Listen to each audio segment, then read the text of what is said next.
BRS భవన్లో మాజీ మంత్రి హరీష్ రావు మాట్లాడుతున్నారు. ఇప్పుడు అలా చూద్దాం. మీద కూడా అవగాహన ఉండదా నీకు? ఆ జిల్లాలో పుట్టినవు, ఆ నది పరివాహక ప్రాంతంలో పుట్టి పెరిగినవు, ఆడ నుంచి ఎమ్మెల్యే అయినవు, ఆ నదిలో వాటా ఎంత, ఆ నదిలో మన హక్కు ఎంతో కూడా సోయలేదా నీకు? ముఖ్యమంత్రి విడిచిపెట్టు, ఆ జిల్లాలో జడ్పీటీసీగానో ఎమ్మెల్యేగానో చేసినావు కదా. మినిమం నాలెడ్జ్ ఉండాలి, మినిమం సెన్స్ ఉండాలి. ఏమంటాడు కృష్ణాల 500 టీఎంసీలు ఇచ్చి మొత్తం తీసుకో. ఆ వీడియో పెట్టాయా బాబు? ఉన్నదా? అరే తదాబాయి ఇంత మంచి వీడియో మిస్ చేస్తే. కృష్ణా బేసిన్ మీద ఒక 500 టీఎంసీలు, గోదావరి బేసిన్ మీద దాదాపు ఒక 1000 టీఎంసీలకు మీరు బ్లాంకెట్ ఎన్ఓసి ఇవ్వండి. ఆ తర్వాత మీరు ఏ ప్రాజెక్టులైనా కట్టుకోండి, మాకు అభ్యంతరం లేదు. మళ్ళా పెట్టు ఒకసారి. కృష్ణా బేసిన్ మీద ఒక 500 టీఎంసీలు, గోదావరి బేసిన్ మీద దాదాపు ఒక 1000 టీఎంసీలకు మీరు బ్లాంకెట్ ఎన్ఓసి ఇవ్వండి.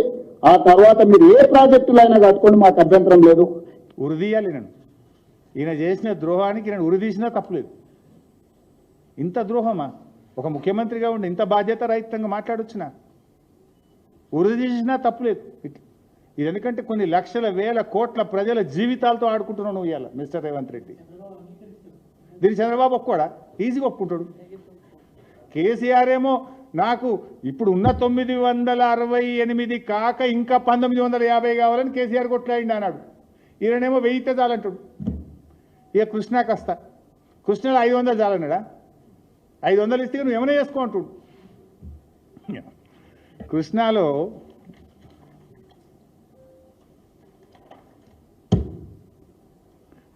కేసీఆర్ గారు ఆయన పాపం ఆయన ప్రతి క్షణం నీళ్ళ కోసమే పోరాటం చేసిండు. ఆర్డీఎస్ కోసం పాదయాత్ర చేసిండు. సాగర్ ఎడమ కాలువ మీద పాదయాత్ర చేసిండు. ఆయన పోరాటం వల్లనే ఆ రోజు సాగర్ ఎడమ కాలువ మీద లిఫ్ట్లు ప్రభుత్వం మెయింటైన్ చేయాలి. అంతకుముందేమో కుడి కాలువ లిఫ్ట్లన్నీ గవర్నమెంట్ మెయింటైన్ చేస్తుండే, ఎడమ కాలువ లిఫ్ట్లన్నీ రైతులు చేయాల్సిన పరిస్థితి ఉండే. కేసీఆర్ పాదయాత్ర తర్వాత అప్పటి సమైక్య ఆంధ్రప్రదేశ్ ప్రభుత్వం దిగొచ్చి ఎడమ కాలువ లిఫ్ట్లు కూడా కుడి కాలువ వల్ల ప్రభుత్వమే మెయింటైన్ చేయిస్తుంది అని పోరాడి సాధించిన వ్యక్తి కేసీఆర్. అణువు క్షణక్షణం నీళ్ల కోసం తప్పించిన వ్యక్తి కేసీఆర్. నువ్వేమో ఏమీ తెలియదు, నీకు అజ్ఞానంగా అప్పనంగా నువ్వు మాట్లాడుతున్నావు. ఈరోజు కృష్ణా బేసిన్లో ఆ రోజు ట్రిబ్యునల్ ముందు ఎంతో పోరాటం చేసింది కేసీఆర్ గారు. మన రాష్ట్రం ఏర్పడ్డ తొలినాళ్లలోనే బ్రిజేష్ కుమార్ ట్రిబ్యునల్ ముందు మన రాష్ట్రానికి 750 టీఎంసీల నీళ్లు రావాలి అని బ్రిజేష్ కుమార్ ట్రిబ్యునల్ ముందు మన రాష్ట్ర తరఫున వాదించినాం మనం. తర్వాత సెక్షన్ 3 కోసం పోరాడిండు కేసీఆర్. కృష్ణాలో మనకు తాత్కాలిక ఒప్పందం ప్రకారంగా 299 ఉన్నాయి. ఎందుకు 299 వచ్చింది? అది కాంగ్రెస్ దరిద్రం వల్లనే.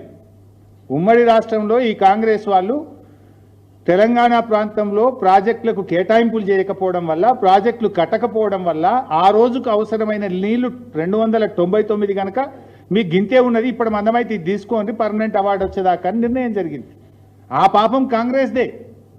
సరే, ఆ దానిలో పూర్తి వాటా రావాలని ఫస్ట్ రాష్ట్రం ఏర్పడ్డ నెల రోజులకే ఉమాభారతి దగ్గర సెక్షన్ 3 కింద కంప్లైంట్ చేసినాం.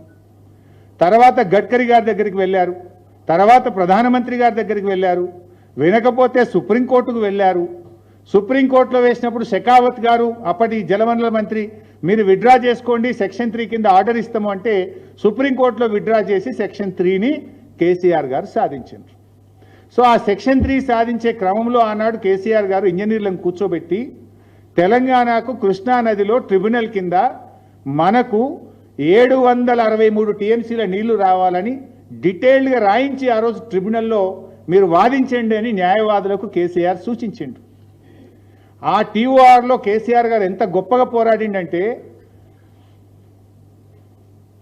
మన గోదావరి నీళ్లు ఏదైతే పోలవరం ద్వారా నీళ్లు మళ్లిస్తున్నారో ఆ 80 టీఎంసీల్లో 45 నాగార్జున సార్ ఎగువన తెలంగాణకు రావాలి కదా, అది కూడా టీఏఓఆర్లో చేర్పించాడు కేసీఆర్ గారు.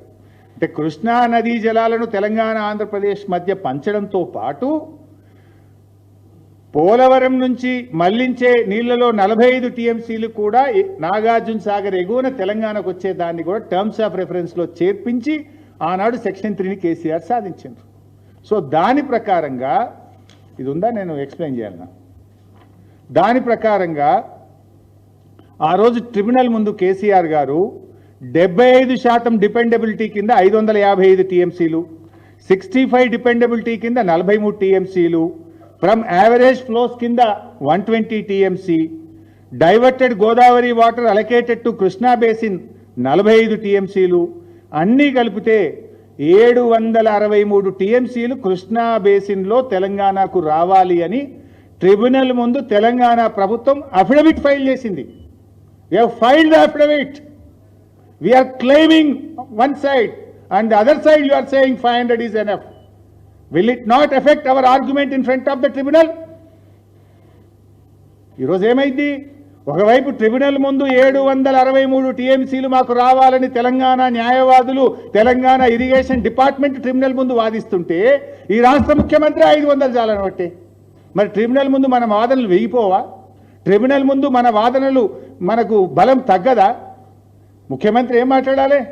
అడ్వకేట్లు, తెలంగాణ ఇంజనీర్లు 763 అంటే ముఖ్యమంత్రి 1000 కావాలని మాట్లాడాలి. ఈయననే 500 చాలంటాడు. ఏం మాట్లాడుతున్నావు నువ్వు? బేసిక్ నాలెడ్జ్ లేకుండా ఎందుకు మాట్లాడుతున్నావు నువ్వు? This is the statement. This is already there in front of Brijesh Kumar tribunal. This is not my document. This is the document submitted by Telangana Irrigation Department in front of the Brijesh Kumar Tribunal. This is the official document. బయట పెట్టి దమ్ముంటే ఏం మాట్లాడుతున్నావు నువ్వు? గోదావరిలో 1000 చాలంటావు, కృష్ణాలో 500 చాలంటావు. నీ అయ్యా సొమ్మ? నువ్వెవరు? నువ్వు ఈ రాష్ట్రానికి కాపలదారుడి. ఈ రాష్ట్ర ప్రయోజనాలు కాపాడాలి కానీ రాష్ట్ర హక్కులను చంద్రబాబుకు రాసిస్తా, ఆంధ్రప్రదేశ్కి రాసిస్తా అంటే ఈ రాష్ట్ర ప్రజలు ఊరుకోరు. ఈ రాష్ట్రం 4 కోట్ల ప్రజలది. నువ్వు ప్రజల పక్షాన మాట్లాడతావా, చంద్రబాబు పక్షాన మాట్లాడతావా? నువ్వు 1000 ఇస్తే చాలు, 500 ఇస్తే చాలు అంటే ఇదేదో చంద్రబాబు పక్షాన మాట్లాడినట్టుంది. కృష్ణాను ఆంధ్రకు అప్పచెప్తా, గోదావరిని ఆంధ్రకు అప్పచెప్తా అన్నట్టుంది. కేసీఆర్ ఏమో గోదావరిలో 968కి ఇంకా 1950 రావాలని కేసీఆర్ కొట్లాడిండు. కృష్ణాలో 763 రావాలని కేసీఆర్ కొట్లాడితే నువ్వు 500 చాలంటున్నావు. నువ్వు ఇప్పుడు ఎవరు తెలంగాణ కోసం నిజాయితీగా పోరాడుతున్నారు? ఎవరు చంద్రబాబు అడుగులకు మడుగులొత్తుతున్నారు? ఎవరు ఆంధ్రప్రదేశ్కు దాసోహం అంటున్నారు? ఎవరు బానిస బతుకులు బతుకుతున్నారు చెప్పాలి ఇప్పుడు.